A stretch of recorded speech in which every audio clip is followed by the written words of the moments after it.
2025 जो 18 मई को होने जा रहा है, पॉजिटिविटी के साथ बच्चों में तैयारी करके एग्जाम में जाना है। आई will do my best. 7-8 hours की आपको स्लीप, कम से कम फैन बॉय बनाने का टाइम। याद रखिएगा पेपर बच्चों टफ आएगा, मेंटली प्रिपेयर रहिए कि कुछ सरप्राइज एलिमेंट आपको मिल सकते हैं। जेईई एडवांस फेमस है, आउट ऑफ सिलेबस नहीं पूछेगा कि केमिस्ट्री में physical, organic, inorganic, hydrocarbon and carbonyl compound. JEE advance. Hello बच्चों, आशा करता हूं आप सभी बहुत अच्छे होंगे। मेरा नाम है राहुल पारिक और हम डिस्कस करने वाले हैं बच्चों जेईई एडवांस 2025 जो 18 मई को होने जा रहा है, उसकी लास्ट वीक में कैसे तैयारी करें और कैसे एग्जाम के बारे में हम स्ट्रेटेजी बनाएं। तो चलिए शुरू करते हैं बच्चों। 2025 में जो हमारा जेईई एडवांस होने वाला है, पहली बात तो मेरी तरफ से एडवांस में आपको ऑल द बेस्ट है बच्चों। 2025 में ये साल आपका बहुत ही अच्छा बीते, मेरी शुभकामनाएं। और आप इस अगले महीने जब उसके बाद जब जेओसा की काउंसलिंग स्टार्ट हो और आप अपना फर्स्ट सेमेस्टर वहीं पर सेलिब्रेट करें, वहीं के हॉस्टल में, वहीं पर सेल्फी लें, यही आशा के साथ मैं आपके साथ शुभारंभ करने जा रहा हूं इस सेशन का। क्योंकि बच्चों जब तक मन में सकारात्मकता नहीं होगी ना, तब तक हम कुछ नहीं आगे बढ़ने के लिए उतने सफल नहीं हो सकते जितना हम पोटेंशियल रखते हैं। ठीक है, तो बेटा वन बाय वन डिस्कस करेंगे। पहले मैं आपको बताऊंगा कि क्या क्या हमें एग्जामिनेशन हॉल में जाने से पहले तैयारी रखनी है, वो थोड़ी देर बाद में डिस्कस करूंगा। पर इससे पहले मैं आपको बताऊंगा लास्ट 7 डेज में बच्चों हम क्या क्या तैयारी करके बारे में कर सकते हैं। जैसा कि आप जानते हैं, आप जेईई मेंस 2025 से क्वालिफाई हो चुके हैं, तभी आप यहाँ पर जेईई एडवांस देने के लिए एग्जाम देने जा रहे हैं। उसके बाद बच्चों जैसे ही आपका रैंक लिस्ट जारी होगी, आपकी जोसा की काउंसलिंग शुरू हो जाएगी और देन आपको जो भी कट ऑफ रैंक के हिसाब से आपको सीट अलॉट हो सकती है, मैक्सिमम अपर लेयर वाले बच्चे जो भी होंगे काउंसलिंग में, उसको पहले जो भी सीट अलॉटेड होगी उसके बाद 1 बाय 1 बच्चों का नंबर आता जाएगा। ठीक है, तो आपकी बहुत अच्छी रैंक आएगी। इसी पॉजिटिविटी के साथ बच्चों में तैयारी करके एग्जाम में जाना है। ठीक है, तो बच्चों एग्जाम से पहले लास्ट वीक स्ट्रेटेजी क्या होनी चाहिए, लास्ट वीक में मुझे क्या करना चाहिए। देखिए पहली बात तो एक बात ध्यान रखिए, 2 साल की स्ट्रेटेजी जिन्होंने आपने की है वो सफिशिएंट है, मोर देन सफिशिएंट है बच्चों, मोर देन सफिशिएंट है। आपने बहुत अच्छी तैयारी की है तभी आप यहां तक पहुंचे हैं। जेईई मेंस जिन्होंने बहुत अच्छे से निकाला होगा तभी वो जेईई एडवांस की लिए क्वालिफाई हुए होंगे। पर यहां बच्चा सोचता है कि मैं थोड़ा सा ना नर्वस होके या थोड़ा सा बोलते ना कि हड़बड़ी करने लगता है और लास्ट डे में वो सोचता है कुछ ये भी कर लूं, वो भी कर लूं, वो भी कर लूं। बेटा ध्यान रखो, आप लास्ट टाइम पे जितना ज्यादा हड़बड़ी करोगे, आपकी 2 साल की तैयारी कहीं ना कहीं उससे बैडली इंपैक्ट होना स्टार्ट हो जाती है। तो ध्यान रखो, आप एकदम से मत सोचो। हाँ, आप आशा रखना चाहते हो तो ये सोचो, हे प्रभु, हे भगवान, मेरा एग्जाम बहुत अच्छा जाए, वो 3 घंटे में वो चमत्कार हो जाए और मेरे में कुछ ऐसी शक्तियां आ जाए कि उस 3 घंटे में मैं अपने आज तक के जितने भी एग्जाम दिए थे कम से कम उतना तो प्रदर्शन करूं। देखिए मैं कोई तुक्के की आशा नहीं रखने की बोल रहा हूं आपको कि ऐसा जब तक मेरे टेस्ट में मान लीजिए अब तक लेट सपोज 250 या 200 मार्क्स टॉप लेवल पे आते थे और मैं सोचूं कि मेरे 350 में से 350 आ जाए, 360 आउट ऑफ 360, बोलते ना तुक्केबाजी की करोगे तो फिर वो कहीं ना कहीं फिर वहां एग्जाम में नर्वसनेस आने लगेगी। तो बेटा सिंपल सी बात है, आप बस भगवान से ये प्रार्थना करो और अपने आप को ये बात बोलो, अपनी अंतरात्मा को, कि मुझे अब तक का बेस्ट प्रदर्शन करना है। थोड़ा सा ही 1% ही क्यों ना हो, 2% ही क्यों ना हो, लेकिन आज आप याद करो आंखें बंद करके, सोचना कि ऐसे कई टेस्ट गए होंगे, ऐसे कई डेज गए होंगे, सेल्फ स्टडी आवर्स गए होंगे बच्चों, जब आपने बहुत अच्छा प्रदर्शन किया होगा। कहीं ना कहीं वहीं का कॉन्फिडेंस आपको यहां तक लेकर आया है। तो आप उस बात के ऊपर कॉन्फिडेंस रखते हुए मन में बोलो, I will do my best, I will do my best. Take long breath बच्चों, ये जो ब्रीदिंग एक्सरसाइज है ना, ये बहुत इंपॉर्टेंट होती है। तो लास्ट 7 डेज में बच्चों हमें डेली ब्रीदिंग एक्सरसाइज हर 4-5 घंटे, जब भी आप थोड़ा सा भी रिलैक्स होते हैं या फ्री होते हैं तो उस टाइम पे आप जरूर तैयारी करें और एक लंबी सांस लें। इस तरह से प्राणायाम, जिसको हम एक हल्का फुल्का स्टाइल में बोल सकते हैं, है ना। लॉन्ग ब्रीथ से क्या होता है बच्चों, हमारी बॉडी में ब्लड सर्कुलेशन में ऑक्सीजन का लेवल बढ़ता है और ये कहीं ना कहीं साइंटिफिक लॉजिक से कनेक्ट होता है। जब हमारे ब्रेन में जाती है क्या, ऑक्सीजन, लास्ट डे पे बच्चों जब हम लोग पहुंचेंगे तो वहां पर नर्वस लेवल की ये जो लेवल है वो बढ़ता ही जाएगा। ऐसा नॉर्मली होता है अलग अलग बच्चों के साथ, ऑल्दो अलग अलग चीजें होती है। कुछ बच्चे बोलते हैं सर मुझे कुछ नहीं हुआ था, मैं तो नॉर्मल था, है ना। तो ऐसा भी हो सकता है। कुछ बच्चे ओवरवेलमिंग फील करने लगते हैं ना, बहुत ज्यादा एक्साइटमेंट में खुश होना कि नहीं फोड़ दूंगा, ऐसा भी होता है। सब चीजें नॉर्मल है बच्चों, लेकिन एक बात और होगी कि अभी आपका स्लीप साइकिल भी डिस्टर्ब हो सकता है ना। तो ये याद रखिए, आप टेक लॉन्ग, लॉन्ग मीन्स ऐसा नहीं बोल रहा हूं कि 10-12 घंटे सोए, 7-8 आवर्स की स्लीप टाइम अभी मेंटेन रखे बच्चों।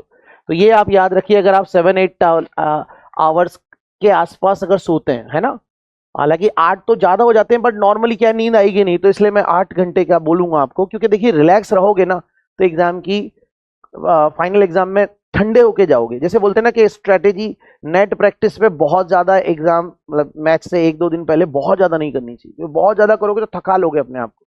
तो करो नेट प्रैक्टिस, जरूरी है, पर बहुत ज्यादा नहीं। अपनी बॉडी को रिलैक्स करना, कूल डाउन करना जरूरी है ना। लास्ट डे में हम थोड़ा सा वापस एक्टिव हो जाएंगे, है ना, वो आपकी बॉडी अपने आप ही आपको एक्टिवेट करेगी। तो 7-8 आवर्स की आपको स्लीप कम से कम लेनी है बच्चों, ठीक है ना। तो इस बात का ध्यान रखें, 7 आवर्स हेल्दी है, वैसे तो 6-7 आवर्स होते हैं, बट मैं 1 घंटा इसलिए बढ़ाता हूँ बच्चों के लिए, क्योंकि मैंने कई सालों से, मोर देन 14-15 ईयर से मैं देख रहा हूँ कि बच्चे बोलते हैं सर नींद आना बंद हो चुकी है ना। तो टेक 7-8 आवर्स स्लीप, है ना बेटा। तो ये इसलिए मैंने बोल रहा हूँ क्योंकि आप सोओगे, आपको हो सकता है नींद ही ना हो, तो 1 घंटा आपको खाली बैठा रहना पड़ सकता है। पर आप ये याद रखो, आप आंखें बंद करके अंधेरे कमरे में अगर लेटे भी हो ना, तो आप कहीं ना कहीं बॉडी को रिलैक्स कर रहे हो, नींद नहीं आ रही मत आने दो, ठीक है। एक बात और, लास्ट 7 डेज में स्टडी के अंदर मैं क्या कर सकता हूं। देखो मैं एक ही बात कह सकता हूं आपको कि थ्योरी बच्चों जरूर दें, थ्योरी जरूर रिवाइज करें। थ्योरी रिवीजन बच्चों बहुत जरूरी है, बहुत ज्यादा जरूरी मेरे भाई। अगर आप थ्योरी रिवाइज करते हैं तो कहीं ना कहीं आपके दिमाग में वो चीजें जाती हैं, और वो ही थ्योरी रिवाइज करें जो आपने साल भर पढ़ी है, 2 साल से पढ़ी है। अगर आप ड्रॉपर स्टूडेंट है तो वही नोट्स या जो आपने पढ़े हैं पहले से, जिसको आपने मल्टीपल टाइम रिवाइज कर लिया है, या एटलीस्ट एक बार तो देख लिया है, ठीक है ना। कोई नया टॉपिक ना उठाएं बच्चों, नए टॉपिक से कुछ नहीं होने वाला। लास्ट 7 डेज में हम सोच रहे हैं कि मैं मेरी, सपोज किसी का कॉम्प्लेक्स नंबर बहुत टफ है, वीक रह गया है, किसी का chemistry in everyday life weak रह गया है, तो और कभी पढ़ा नहीं है, और अब वो सोच रहा है कि लास्ट में मैं पढ़ लूंगा, तो ठीक है 1-2 घंटे आप देख सकते हो उसको, है ना। बट मैं तो एक ही बात कहूंगा, जो अब तक नहीं हुआ उसको करना बहुत टफ होता है। आपने अगर पहले से देखा हुआ है तो कहीं ना कहीं उसको तो फिर रिवीजन में ही काउंट करेंगे, है ना। तो ये स्टडी में आपको थ्योरी रिवीजन करना है, प्लस बच्चों प्रैक्टिस। प्रैक्टिस कैसे करेंगे आप, प्रैक्टिस करनी है बच्चों थ्रू पेपर्स, ठीक है। तो प्रैक्टिस थ्रू आप करेंगे किसके, प्रैक्टिस थ्रू पेपर्स। तो एग्जाम या क्वेश्चंस, है ना, तो ये ज्यादा से ज्यादा दें बच्चों। अब ज्यादा से ज्यादा का मतलब ये नहीं कि टोटली टाइम पेपर दे रहे हैं, ऑब्वियसली थ्योरी का टाइम आप लगभग 40-50% रखें, और 40-50% टाइम ही क्वेश्चंस कर रहे हैं। बेस्ट तरीका तो बच्चों यही होगा कि कम से कम आप 9 से 12 के बीच में, है ना, 9 से 12 के बीच में आप सुबह एग्जाम आप कोशिश करें अपने यहाँ, एक कोई भी जेई का पेपर उठा सकते हैं। मैं एक सजेशन दे रहा हूं, ये एक ट्राई कर सकते हैं आप, है ना, मेरी तरफ से एक टिप है कि आप 9 से 12 कोई जेई के एडवांस का कोई एक पेपर रैंडमली उठा लें।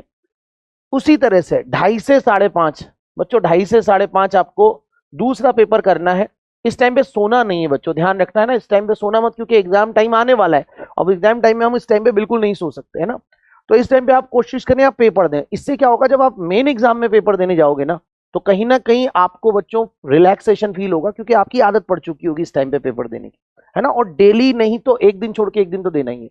वैसे आई सजेस्ट डेली दे, है ना, और चाहिए एडवांस के पेपर उठाए, या उसके इक्विवेलेंट मॉक टेस्ट वाले क्वेश्चन पेपर उठाएं। जैसे पीडब्ल्यू में भी हम लोग क्वेश्चन पेपर करवा रहे हैं, तो उनको भी दे सकते हैं आप, उनको भी रेगुलर दें। और प्लस जो जिस दिन नहीं हो रहे पेपर, उस दिन आप जेई एडवांस का पेपर उठाएं, और रिसेंट वाले ईयर्स का रैंडमली उठा सकते हैं, या प्रीवियस ईयर का भी उठा सकते हैं। रिलैक्स रहे, उतना जितना आता है वही पेपर करके उसको रेगुलर चेक करें कि कितना हो रहा है कितना नहीं हो रहा है, ठीक है बेटा।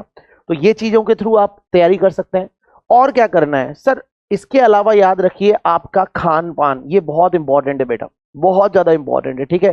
तो ये और फूड हैबिट, है ना। बच्चे बोलते हैं सर क्या होता है, बिल्कुल होता है। आप जैसा बोलते हैं ना, जैसा अन्न वैसा मन, जैसा अन्न वैसा मन, जैसा खाएंगे वैसा ही मन होगा। तो लास्ट टाइम पे बच्चों ध्यान रखिए, खूब सारा पानी, गर्मियों का मौसम चल रहा है, खूब सारा पानी पिए, और ऐसा खाना खाएं जो हल्का हो, जो लेथार्जिक ना बनाए आपको। जैसे मैंने 2 समोसे खा लिए, खाए जा रहा हूं मैं 2 समोसे, है ना, इच्छा हुई पिज्जा आ गया, बर्गर आ गया, वो भी खा लिया, नहीं, ये गलत तरीका होगा बेटा। सिंपल खाना, चपाती, रोटी, चावल, और स्पेशली फ्रूट्स, है ना, ये सलाद, इस तरह की चीजें खाएं, है ना।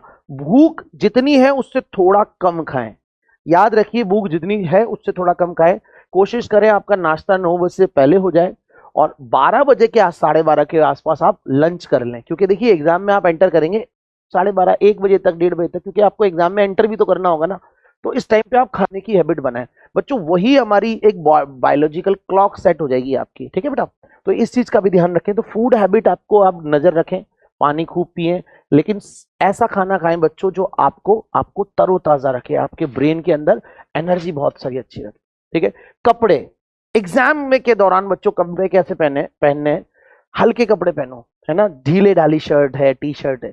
बच्चे क्या करते हैं कई बार जाने अनजाने में कोई टाइट शर्ट पहन के चले गए, टाइट जीन्स पहन के चले गए। जब लगातार हम बच्चों इतने लंबे ड्यूरेशन में हम बैठेंगे तो कहीं ना कहीं वो अनकंफर्टेबल हमें फील कराएगा। आपको हो सकता है फील ना हो, लेकिन कहीं ना कहीं वो हमारी एफिशिएंसी को डिक्रीज करता है ना। इसके अलावा बच्चों आपको कपड़ों का कलर हो सकता है आप कुछ बच्चों को लग रहा हो यार कुछ ज्यादा ही बोल रहे हैं सर, बट सीरियसली मेरी बात अगर माने तो कपड़ों का कलर भी बच्चों हो सके तो लाइट ही रखें, कोई भी लाइट कलर जो आपको अच्छा लगता हो पहनना, जो आपको सुकून शांति देता हो, है ना। पर लाइट कलर, डार्क कलर ना ही पहने तो बेटर है, क्योंकि गर्मी का सीजन बच्चों चल रहा है, उमस बहुत ज्यादा है, क्योंकि हल्की फुल्की हर इंडिया के अलग अलग पार्ट्स में सुनने में आ रहा है कि बारिश हो रही है। तो बेटा वहां पर क्या होगा ना कि जब बारिश हो रही होगी, उमस हो रही होगी, तो आपको बहुत इरिटेट करेगी, है ना। तो रेडी नहा धो के सही समय पे जब हम एग्जाम में पहुंचेंगे बच्चों, तो वो यहां पर आपको ध्यान रखना है कि हल्के कपड़े, ढीले डाले कपड़े, इस तरह के हल्के कपड़े जो लाइट वेट के हों, लाइट कलर के हों, ठीक है। तो इसके बाद बच्चों हम तैयारी करते रहेंगे, साथ साथ एग्जाम देते रहेंगे, फिर बच्चों उसके बाद हम एग्जाम में पहुंच जाएंगे, है ना। तो एग्जाम स्ट्रेटेजी क्या होगी सर? एग्जाम में मैं आपको, जैसे मेरे हमारे कोई रिलेटिव है उनका एडमिट कार्ड आ चुका है, तो सबसे पहले तो आपको जानना है कि आपको एडमिट कार्ड लेके जाना है। तो मेरे पास बच्चों एडमिट कार्ड है, उसके इंस्ट्रक्शंस को बहुत बहुत ज्यादा केयरफुली सुने। अगर मैं कुछ हो सकता है एग्जाम इसकी एडमिट कार्ड में कुछ गलत बोल जाऊं तो मेरी बातों को क्रॉस चेक वेरीफाई करें अपने एडमिट कार्ड से। तो बेटा एडमिट कार्ड में जैसे कि इंपॉर्टेंट इंस्ट्रक्शन लिखे होते हैं, सबसे पहले लिखा होता है एडमिट कार्ड, फिर जेई एडवांस 2025 है ना, नेम है, पेरेंट नेम है, वो सब हमने देख लिया। बच्चों इसके नीचे लिखा होता है इंपॉर्टेंट इंस्ट्रक्शंस फॉर कैंडिडेट्स। अब एक एक करके इसको ध्यान से पढ़ें, ठीक है। तो आपको बता रहा है कि भाई 9 बजे एग्जाम होगा, ऐसा होगा वैसा होगा, मैं वो सारी कहानी तो नहीं पढ़ूंगा, लेकिन देखिए उसमें काम की बात है, डार्क करके उसने बोल्ड लेटर्स में लिखा है report at the examination centre 7 hours IST, यानी सुबह 7 बजे। आपका एग्जाम कब होगा बच्चों? 9 बजे, है ना। तो 9 बजे आपका एग्जाम होगा, लेकिन आपको 2 घंटे पहले पहुंचना है। तो मैं तो यही बात बोलूंगा, 2 नहीं बल्कि आप 2.5 घंटे पहले पहुंचो, यानी आप 6:30 बजे कैसे भी करके एग्जाम तक पहुंच जाओ, क्योंकि हमें नहीं पता ट्रैफिक कितना होगा, क्या होता है, कई बार लास्ट मोमेंट में कुछ चीजें याद आती है, अरे ये खो गई। तो आप इस तरह से अपना शेड्यूल सेट करें कि आपको 6:30 पर एग्जामिनेशन सेंटर पर पहुंचना है, 6:30 AM at centre. Is that clear? तो बच्चों इस जगह पे जब मैं एग्जाम में पहुंच जाऊंगा तो आधा घंटा हो सकता है, मैं हो सकता है 15-20 मिनट, आधा घंटा मान लीजिए किसी कारण से, मुझे नहीं पता लास्ट डे में क्या, तो मेरे पास ये एक्स्ट्रा टाइम होगा, बफर टाइम, है ना।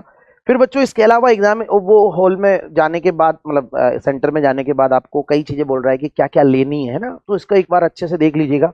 उसमें क्लियर लिखा हुआ है कि कैंडिडेट को अपनी पानी की बोतल खुद लानी है। पानी की बोतल बच्चों याद रखना ट्रांसपेरेंट होनी चाहिए, क्लियरली मेंशन है, कलरफुल बॉटल नहीं लेके जानी। सिंपल कोई भी मार्केट से खरीदी वो बॉटल, आप पेरेंट्स के साथ जा रहे हैं या जिसके साथ भी अपने गार्जियंस के साथ जा रहे हैं उनके साथ बोल दो कि लाइट कलर की ही बॉटल लेनी है हमें ना। और बच्चों साथ में एडमिट कार्ड जरूर रखना है, पेंसिल पेन साथ में रखना है, ठीक है। You should bring your own pen pencil eraser, it will not given at exam by the examination centre. You are allowed to bring sanitiser. कई बच्चों को लगता है कि नहीं मैं दूसरे कंप्यूटर को हाथ लगाऊंगा, ऐसा फील हो रहा है, क्योंकि कोरोना के बाद सब में, कोविड के बाद थोड़ी सी अवेयरनेस आई है। आपको अलग से नहीं मिलेगा, सैनिटाइजर आपको साथ ले जाना पड़ेगा अगर आप ले जाना चाहते हैं तो, ठीक है। इसके अलावा बच्चों स्मॉल ट्रांसपेरेंट बॉटल अलाउड है। You are advise to carry out your own drinking water in transparent, बार बार मेंशन किया है ट्रांसपेरेंट ट्रांसपेरेंट, ठीक है। तो इसको ध्यान रखो बच्चों। और ये भी क्लियर लिखा हुआ है, you should not be in position of any prohibited items listed in the page 2, मतलब अगले पेज पर भी बच्चों लिखा हुआ है क्या नहीं लेकर जाना है, तो इसको भी प्लीज ध्यान से सुन लीजिएगा। तो ये हो गई आपकी एडमिट कार्ड से रिलेटेड बात, प्लस साथ में बच्चों ID, आपको एडमिट कार्ड के साथ क्या ले जाना है? एडमिट कार्ड के साथ बच्चों आपको ले जाना है क्या? आपको अपना आईडी है ना, और कौन सी आईडी लेके जानी है, जैसे कि सबसे बेस्ट है आधार आईडी है ना, और क्या क्या लेके जाना है सब उसमें बच्चों लिखा हुआ है। मैं अपनी तरफ से ऐसा कुछ नहीं बोलना चाहूंगा जो कहीं ना कहीं आपको कंफ्यूज कर दे, है ना, तो आप आराम से उसको अपने एडमिट कार्ड को पढ़िएगा।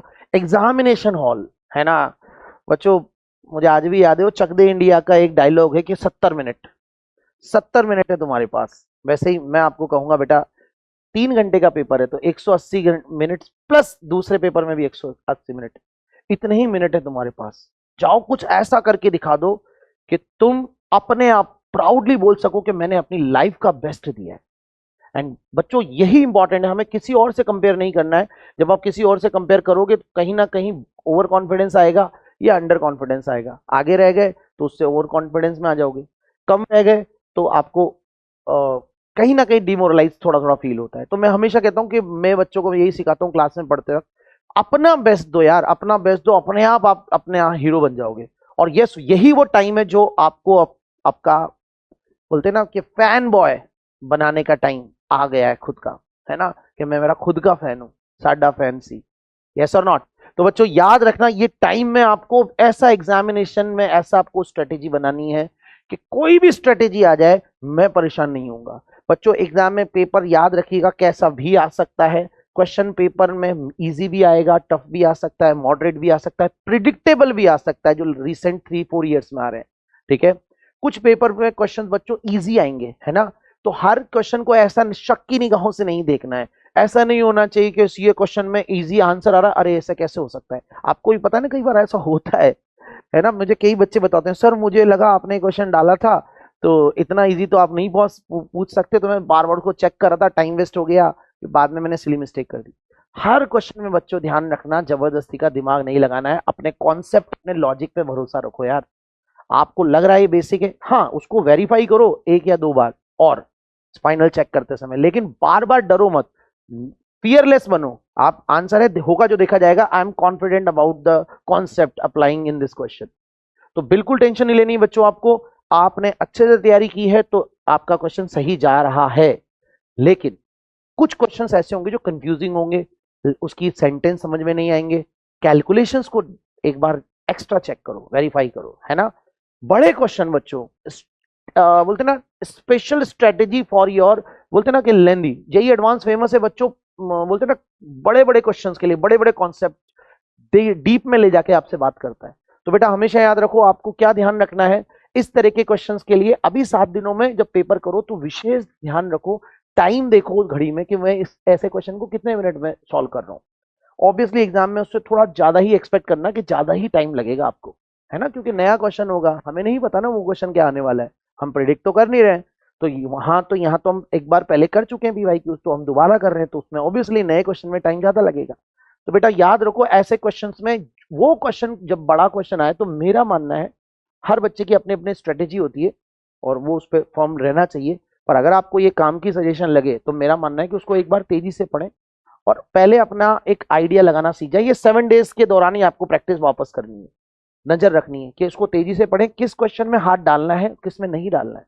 क्योंकि कई क्वेश्चन ऐसे होते हैं बच्चों लंबी लाइन में आपको फील करा देंगे कि अभी इसको छेड़ने का मतलब नहीं है। तो पहले वही क्वेश्चन अटेम्प्ट करें जो फर्स्ट लाइन, फर्स्ट तेजी से पढ़ने के बाद आपको लग रहा है कि इसमें अप्रोचेबल कॉन्सेप्ट्स जो हैं वही लग रहे हैं, उसको डिटेल में सॉल्व करो। बाकी को होल्ड पे डालते जाओ, होल्ड पे डालते जाओ और बाद में एंड में सॉल्व करो।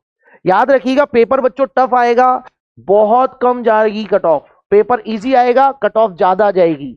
इससे कभी डिसाइड मत करना एग्जाम में क्या होने वाला है। तो यहां पर हमें ऐसे नहीं सोचना है कि पेपर टफ आ गया था और मैं तो घबरा गया। आपने अभी सुना होगा रिसेंटली नीट का फिजिक्स बहुत टफ आ गया, बच्चे घबरा गए। अरे भाई घबराने की क्या बात है, नीट के लिए फिजिक्स अगर टफ है तो सारे नीट के स्टूडेंट के लिए टफ है। वैसे जेईई एडवांस में अगर मैथ्स फिजिक्स टफ आ गई, केमिस्ट्री टफ आ गई तो सबके लिए टफ आएगी। तो आपको अपने कॉन्सेप्ट अपनी स्ट्रेंथ पे भरोसा रखना है भाई, ठीक है। लास्ट बच्चों एक बात और ध्यान रखिए कि एग्जाम में क्वेश्चंस करते समय लास्ट का कुछ समय जरूर बचा के रखें। आप जो पहले अटेम्प्ट करते हैं, फिजिक्स करते हैं, मैथ्स करते हैं, केमिस्ट्री करते हैं, आप वही करिए, कुछ नया प्रैक्टिस मत करिए। लेकिन मेंटली प्रिपेयर रहिए कि कुछ सरप्राइज एलिमेंट आपको मिल सकते हैं। बच्चों पेपर में आपको जरूर से पढ़ना है इंस्ट्रक्शंस। जेई बच्चों इसके लिए भी फेमस होता है कि अचानक वो 1 और मोर देन 1 में लिख देगा, 1 और मोर देन 1 में भी करेक्ट, तो यानी एक भी ऑप्शन हो सकता है, मल्टीपल भी हो सकता है। माइनस मार्किंग अचानक चेंज कर देता है, जैसे इंटीजर में लास्ट ईयर देखा जा रहा है कि इंटीजर में भी माइनस मार्किंग आ गई है ना, आप भी जानते हो। तो इंस्ट्रक्शंस को 2 बार पहले ही अच्छे से पढ़ लो और अच्छे से उसके ऊपर अपने रफ कॉपी में लिख लो कि मुझे नई चीज हुई है, इस पर स्पेशल ध्यान रखना है, ठीक है। और बच्चों लास्ट में मैं केमिस्ट्री की स्ट्रेटेजी पे और थोड़ा सा बोलना चाहूंगा, है ना। तो केमिस्ट्री की स्ट्रेटेजी यही है बच्चों के लास्ट टाइम में थ्योरी पर थोड़ा ज्यादा फोकस करें बच्चों, वो कॉन्सेप्ट को एक बार जरूर देखें, ठीक है। थ्योरी ऑब्वियसली प्रैक्टिस तो करनी है, लेकिन थ्योरी केमिस्ट्री में बच्चों बहुत ज्यादा इंपॉर्टेंट होती है। फॉर्मूलाज लास्ट में जो हमें डेटाज दिए होते हैं, जैसे बेसिक स्ट्रेंथ का ऑर्डर है, आपको पता है 213 अमोनिया मिथाइल वाले केस में अमाइन की basic strength, 231 ammonia 2 degree amine, 3 degree amine, 1 degree amine. तो ऐसे डेटा आप क्रॉस चेक वेरीफाई करें अपने क्लास नोट से कि हमें आते हैं या नहीं आते, ठीक है। जहां कॉन्सेप्ट कॉन्ट्राडिक्ट कर रहे हैं, जैसे डाइपोल मोमेंट में हम बोलते हैं बच्चों कि मिथाइल फ्लोराइड से ज्यादा डाइपोल मोमेंट मिथाइल क्लोराइड का होता है, तो CH3Cl फिर CH3F फिर CH3Br फिर I। तो हम यहाँ पर क्या बोलते हैं कि भाई data charge Q into D अलग बोल रहा है, तो चार्ज अलग बोल रहा है, डिस्टेंस अलग बोल रहा है। तो ऐसे लास्ट में जो एक्सेप्शनल ऑर्डर बनते हैं उनको लास्ट में जरूर देखें, ठीक है। तो जो इंपॉर्टेंट एक्सेप्शंस हैं बच्चों, इंपॉर्टेंट एक्सेप्शंस, ठीक है, तो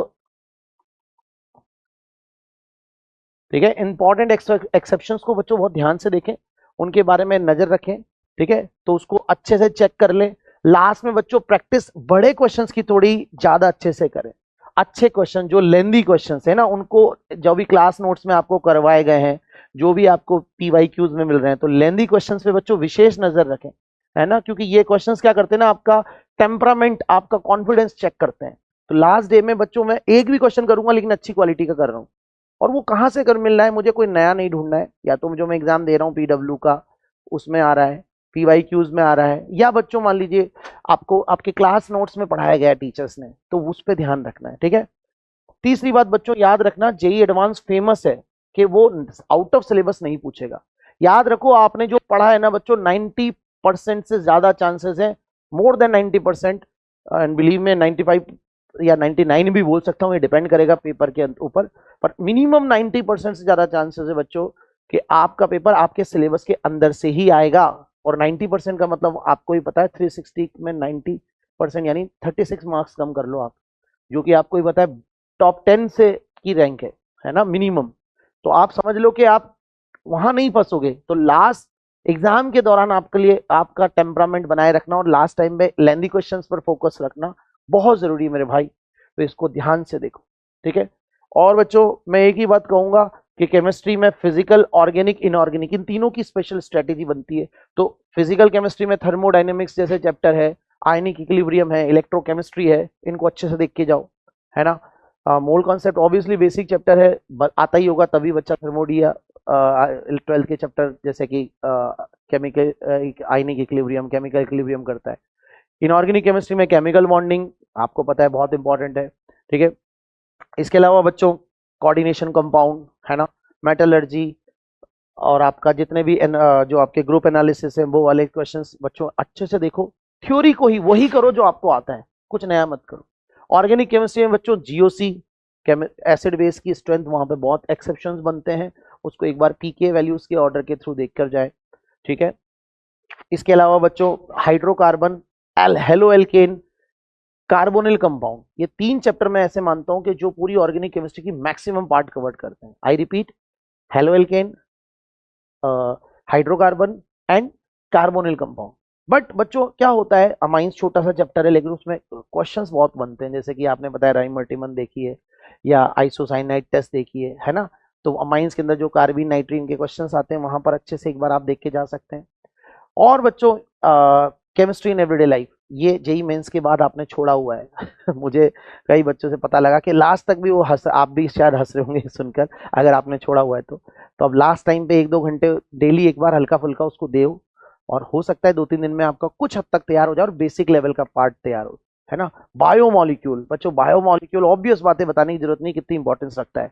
पॉलीमर नया जुड़ा हुआ है चैप्टर है जो JEE मेंस में नहीं था, है ना। Polymer chemistry in everyday life, environmental chemistry, तो इस तरह के चैप्टर्स भी अच्छे से तैयार करके जाने हमें, ठीक है बच्चों। तो केमिस्ट्री की स्ट्रेटेजी के बारे में यही रहा। और ऑब्वियसली बात है केमिस्ट्री के लिए एक बात मैं हमेशा कहूंगा कि वैसे तो जल्दी सॉल्व हो जाती है, बट हमेशा ये आशा ना रखें कि हर बार जैसे मेंस में आप उसको आधे घंटे में या 40 मिनट में उड़ा देते थे, एडवांस में ऐसी रिस्क ना लें। हो सकता है कि केमिस्ट्री वहां पर आपको 50 से 60 मिनट भी ले ले।